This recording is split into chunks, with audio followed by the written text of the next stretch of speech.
बेलापूर ग्रामपंचायतीसमोर दोन उपोषण हे सुरू झालेले आहेत आज.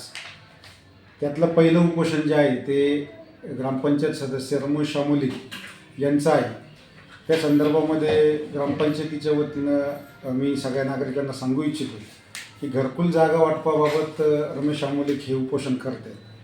याच्यामध्ये वास्तविकता अशी आहे की 31 डिसेंबरची जी काही मासिक मीटिंग झाली त्या मीटिंगमध्ये असं ठरलं की 500 स्क्वेअर फीट जागा वाटप करा आणि ते वाटप करत असताना त्या घरकुल लाभार्थ्याचं रेशन कार्ड, आधार कार्ड, त्याला 500 चौरस फूट जागा मान्य असल्याबाबतचं जे काही स्वयंघोषणापत्र आहे ते घ्या, भूमिहीन दाखला घ्या त्याचा, तलाट्याचा, सिटी सर्वेचा, आणि शासकीय जागेवर जर त्यांनी अतिक्रमण केलं असेल तर ते अतिक्रमण तो घरकुल पूर्ण झाल्यानंतर काढून टाकील असं एक त्याच्याकडनं प्रतिज्ञापत्र घ्या, अशी सगळी चर्चा झाली.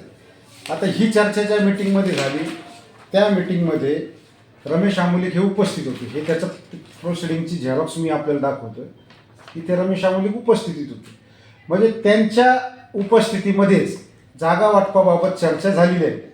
आणि मग 31 डिसेंबरच्या मीटिंगमध्ये ठरल्याप्रमाणे आम्ही साधारण 5 तारखेला सगळ्या लाभार्थ्यांना एक पत्र काढलं आणि त्या पत्रानुसार त्यांना कागदपत्र जमा करायला लावले जे 31 डिसेंबरच्या मीटिंगमध्ये ठरले होते. तर ह्याच लोकांनी ह्या नोटिसा घेऊ दिल्या नाही.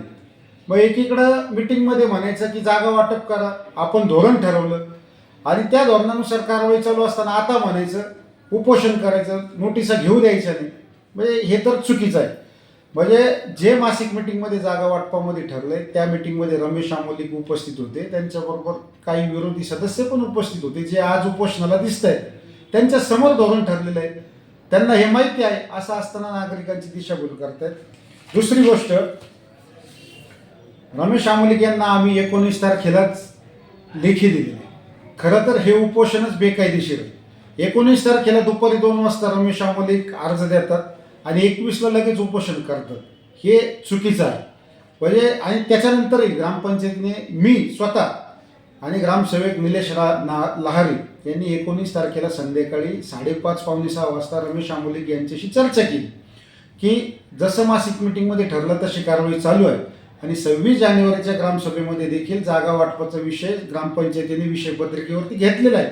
मग असं असताना तुम्हाला उपोषण करण्याची आवश्यकता नाही हे त्यांना समजून सांगितलं, त्यांना लेखी दिलं, त्यांची पोच देखील ग्रामपंचायतीकडे आहे. असं असताना ग्रामपंचायतीच्या निवडणुका डोळ्यासमोर ठेवून राजकीय हेतूने हे उपोषण चालू आहे आणि कोणाच्या तरी सांगण्यावरून हे उपोषण चालू आहे. जर हे घरकुल वाटप झालं, व्यवस्थित झालं, तर बिल्डर लॉबी अडचणीत येणार आहे आणि त्या बिल्डर लॉबीचं ऐकूनच रमेश आमोलिक उपोषणाला बसलेले आहेत. आणि दुसरं जे उपोषण